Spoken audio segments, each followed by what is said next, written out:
Hello, BookTube. Over the years, I have dealt with a lot of you who have tried eBay and had good or bad experiences, mostly bad experiences. I myself have tried eBay over the years many, many times, with good experiences and bad experiences, some catastrophic experiences, some that were really good and led to online friends. And over those years, I have learned the hard way a lot of lessons about eBay, and a lot of you have asked me, do you have any tips to make this less of a dicey-seeming procedure? And I do. I came up with a list of 10 tips for eBay that I thought I'd go over in this video, just to, maximize your chances of doing well on this site. This site has been around for almost 30 years, so it's doing something right. It's not all frauds and travesties. There are deals that can be made. There are things that you can buy there. Plenty of people have had nothing but positive experiences on eBay. I think if you use these tips, you minimize your chances of being taken to the cleaners. So let's break the 10 tips into 3 larger categories. So the first category will be finding your item. And for that, I would suggest to start with that you start with a very general search. That would be tip number 1. Start with a very general search. I know the impulse is going to be to go to the search bar and type in exactly what you're looking for, but you're not in any hurry, right? No one searches on eBay for anything they actually need. So take a minute to do a very general search, broadest possible terms, which will take into account inept listings by sellers. Keep in mind, this isn't Amazon with a business, and a whole bunch of departments. This is a person selling stuff that they stole at the mall. so they might list it wrong. And a very general search is more likely to catch something like that. But then we move on to tip number 2, which is to narrow your search. And for this, you have to keep in mind that eBay wants you to like their site. They want more customers. They're a very successful business, but they want to grow. And they've been around, like I said, for 30 years. So they must be doing something right. One of the things they do right is give you tools to narrow your own search. They're very useful. You ought to make the most of them. For instance, the one that I use automatically, there is an option on the left-hand side of the screen that opts you out of the whole signature eBay auction-type bidding process. I've never liked that process, and now that I know for sure that there are people who have computer programs to lock in on a deal at the very last second, literally a second before the bidding closes, that sort of thing, the bidding is going to be like this, and then at the very last second, all the computer algorithms from here to Istanbul are going to kick in. The chances that a flesh and blood human will actually make a killing and buy for $3 a $300 item at that last nanosecond, they're pretty small. And it's pretty annoying. I think it's 100,000 times more effort than it's worth. So you can opt out of that. You can ask, sort the items only by things that I can buy right now. And then once you've done that, you can also narrow that search to arrange things by price, low to high. If you do that, automatically you're getting ascending prices. You're not just flopping around depending on who's most promoted by eBay. And that requires some extra looking if you do that, if it's a book or if it's a piece of tech. If it's a piece of tech, for instance, and you sort price low to high, which is on the upper right-hand corner of the screen when you're on eBay, you're going to get a lot of stuff that doesn't work at all. It's just junk. So, and it will say that. It'll say for parts only. This machine does not actually work. You're going to have to sort through dozens or even hundreds of those to get to the lowest priced items that do work. But you might not see those items at all if you just leave it to eBay's own algorithm. So, worthwhile to do in order to narrow the field. But even once you've done that, you're still going to have a field. It's unlikely you're going to have just one item. So even once you've done that, you're still going to have things to pick from. So that is the next category here, is choosing your item. And the number 1 tip for choosing your item, the first one, is to check the age of the listing. Not the age of the device or the item, but the age of the listing. Because if it's an old listing, it might be old for a reason. I know that listings are constantly coming into eBay, and old listings get pushed down.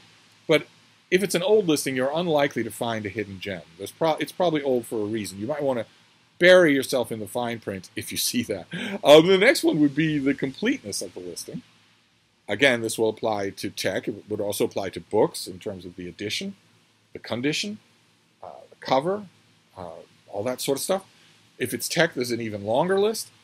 And I have found, I know this is a very old-fashioned recommendation, but I found that it's very, very useful in a situation like this to make a checklist ahead of time so that you don't forget anything, especially if you're shopping for tech. If you're shopping for tech and you don't have a checklist, you're just assuming you're going to remember all the stuff that you need, all the stuff that's important to you, guarantee you'll forget some important detail, and it will be the thing that is the deal breaker when you get this thing in the mail. It's better to make a checklist ahead of time and make sure that the item you're zeroing in on is exactly what you want. Always get on eBay exactly what you want. Don't settle. There are thousands and thousands of listings out there. The thing you actually want is out there somewhere. But a checklist also helps you to zero in on another endemic feature of eBay, which is intentional fraudsters. Because I guarantee you, if someone lists a whole long line of details about their item and they don't list one particular detail, it's because they know what they're doing and they don't want you to know the answer to that question. They don't want to list that item because they know that detail is the deal breaker. So better to have a list so that you can catch stuff like that. Then tip number 5 is the accuracy of the listing. And this is probably the most important tip on this list. Because eBay is rife with fraudsters. Rife with them. People who are counting on the fact that somebody's grandfather is on this site for the first time and doesn't really know what he's doing. So, Gramps, if you're listening, these tips are for you. You want to assess as much as you can the accuracy of the listing. Now, there's no 100% way to do this because if a seller is lying to you, there's nothing you can do. You have to take your chance at some point or other, keeping in mind that sellers on eBay are very vulnerable to customer reviews. So, the lying shouldn't be so flagrant that you want to flag them right off the site, as can be done. It takes a bit of doing, but it can be done. And the number one yardstick for an accuracy of a listing is an NC2 photograph. Anybody can pick a picture of something offline and post it on eBay as the thing they're selling. That's not good enough. If this is not the same thing as Amazon, that has a quality control department and millions of employees, where if they're selling you a water purifier, they don't need to hold it in their hand to sell it to you. They can use a stock photo. This is not the same thing as that. This is somebody in their basement, in their garage, selling an item. And there's a good chance, I would say probably a 30% chance, that in addition to selling the item, they're actively lying about the item. So don't ever buy anything on eBay without a picture of the actual item. Not a rendition of it, not a picture from the internet, but a picture on a table, an in-situ photograph to make sure that the seller has the item and to make sure that you can zoom in on the actual thing you're buying. No other place in life do we buy something sight unseen, but on eBay, sellers seem to think you will just do that. Always make sure that that there's a photo. If there's not, ignore the listing. There'll be other listings. There'll be a listing of somebody who's showing you what they're selling you. And that brings us on to the next tip, which is to verify as much as possible the reality of the listing. Because, again, there's a lot of fraud on eBay. So the way to do this, the way that is most effective for me, is to ask the seller a question. You have that ability on the site. There's a frequently asked questions drop-down menu. You know, is this dented? Is it returnable? That sort of thing. But there's always an option for you to send an anonymized question to the seller. And you should always do that, even if you don't actually have a question about the item. The question isn't for you to learn more about the item. It's for you to learn more about the seller. And you will be able to learn a lot from their response. A lot from their response to determine the answer to a very simple, again, old-fashioned question, which is, do you want to give them your business? Do they respond to your question at all? If they don't respond to your question, if you give them 3 days and they don't respond to your question, take your business elsewhere. Would you stand at a counter in a shop for 3 days, just ringing the bell, waiting for someone to come and acknowledge that you exist? No, you wouldn't. You'd go down the street to the next place. Don't give them your business if they don't acknowledge your question. If they acknowledge your question but don't answer it, if they write back and say, hey, thing's great, all's well, maybe in broken English, either ask them another question if your instincts aren't screaming at you, or dump them. Just go on. If they're lying, your instincts will know in interpersonal communication far more than they will on an eBay listing. So ask them a question and see what kind of response you get. Without fail, every time a seller has responded to me in a personal way, by saying, I think you'll really like this item. I really like this item. I'm sorry to be getting rid of it. I have had this thing for a while. Here's the story of why I'm getting rid of it. A fraudster is not going to do that. They aren't going to invest the energy. You'll know, in other words, right away if you ask the seller a question, whether or not you have encountered a real person. And you should only do business with a real person. And then the final tip in this choosing your item section is to take a look at shipping. Don't commit until you look at the shipping. Sometimes a seller will very carefully hide that fact until after you have committed, in which case you don't give up. Just email them right away and say, hey, it was only once I hit purchase and you had my payment information that I saw the detail that this is going to take 4 to 6 weeks to get to me. That's totally unacceptable. I want you to put it in the mail today. I want to have it in 5 days at the absolute most. If you're, again, this is a question for the seller. If they write back and say, I'm sorry, it's policy, then say, I'm canceling my order. Cancel my order, or I'll flag your listing. I'll flag you as a seller. I'll complain to eBay until doomsday. I don't want this item if I have to wait 2 months for it. Generally speaking, as a good rule of thumb, any shipping period that is longer than 2 weeks is a fraud. Generally speaking, if you see a shipping window that is longer than 2 weeks, it means the seller doesn't actually have that item, and they're just lying to you. So you should just avoid it. And again, keep in mind, A, you're not shopping for anything you need, and B, there's always another seller. Don't let any of the wording of the seller's listing, limited supplies, last one, all the going quickly, don't let any of that press you. It's all a lie. There's always another item. So don't worry about that. You should be picky. You are giving your business to someone who is selling something. You're in charge. So the shipping is one of the last ways before you exit the sale to know that you're dealing with a fraud.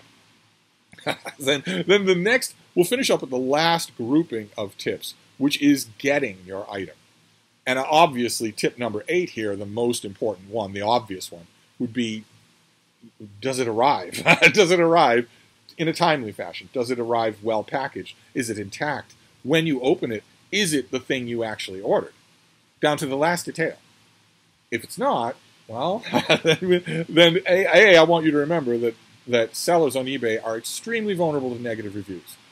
Plenty of people on eBay, in that sorting process that I talked about, I mentioned sort price low to high, but you can also sort by the rating of the seller, and all the sellers on eBay know that. So if it's a fraudulent thing, they're going to want to make it right with you. Most of them are going to want to make it right with you. If it's not exactly what you want, then it's the wrong thing. Now you have to make a decision. That would be tip number 9, which is it worth your while to go through the rigmarole of returning it? eBay makes it fairly easy. They're very, very good about customer satisfaction, about returning items. First of all, they know that just as a matter of playing the percentages, they're going to be dealing with that all day long, every day. But also, they want to insulate you from frauds as much as possible. So you have to make that mental calculation. Is this thing worth returning? If you've bought a $2 paperback because the publisher told you it's this cover, and maybe you weren't paying attention to tip number 5 and didn't notice it was just that cover pulled off the internet. They weren't holding that book with that cover. And it comes to you, that's the cover you wanted, and it comes to you and it's a different cover. I want you to remember, I want to stress, don't accept that. The exact item that you want is out there. Don't accept close enough. And B, let the seller know. Write to them right away. You'll already have their email contact because you will have already asked the seller a question. Write to them right away and say, this isn't what you offered. So what are you going to do about that? Do you want me to return this, or will you send me what you offered? You get into dicey interpersonal communication, then many, many times a seller will apologize, and often it's just a genuine mistake, and they will send you what you want and not even bother with returning it. For the trouble, you can just keep the item. I'm not going to ask you to go to the post office. Other times, the reason they sent you the wrong item is because they don't have the right item, and they were just lying about it. Then it's going to be a question of back and forth between you and the seller. There are some sellers on eBay who are absolutely counting on the fact that you will not want to go through the bother of returning the thing. They're absolutely counting on the fact that you will settle for close enough. And I know it's a natural impulse. I've given into it a few times. I don't think you should. This is an extraneous thing that you went looking for, and the person almost certainly knows that they were lying to you. Don't let them get away with it. And keep in mind, you have that stick over their head. If they don't do what you want or make you happy somehow, you can give them a scorching review. That will matter. That will really affect their standing on eBay. And that brings us to the final tip for shopping for things on eBay, a tip that most people forget to do even when they have the best possible experience, which is, if you have the best possible experience, also make that known. Don't just smile to yourself. Go back to that seller's page and rave. Give the transaction 5 stars. Let eBay know that you are really satisfied with this whole interaction, that the seller was prompt, that the seller was courteous, that the seller was friendly, that the seller was accurate. Don't just get the item and say, "Phew, I didn't get taken in, I wasn't bilked by a fraud," and then move on to have fun with your inflatable stewardess or whatever it is you ordered on eBay. Instead, take the extra second to praise the seller who did it all right. That increases the likelihood for everybody that the whole situation will be as enjoyable next time, by weeding out the people who aren't getting reactions like that. So those are my 10 tips for dealing with eBay. The most important of which is number 5. Know what you're buying. Make sure that you have seen a picture of what you're buying. Not a stock picture of the kind of thing described, but the actual thing you're buying, no matter how tempting the listing is. But I also think, just because I'm a doddering old grandma, that having a checklist is a good idea too. Unless what you want is very simple, bring a checklist with you so that you can run down what you're getting and is it the exact thing that you want. Because the seller is going to know that. They have a checklist of their own. So there you go. Those are 10 tips on eBay. I hope you found them helpful. It isn't quite the horrible Wild West that it sometimes seems to be. You can actually have really good experiences. Just have to have your wits about you. So these have worked for me. I hope they work for you. I'll wrap this up for now, but I'll be back. Thank you, BookTube.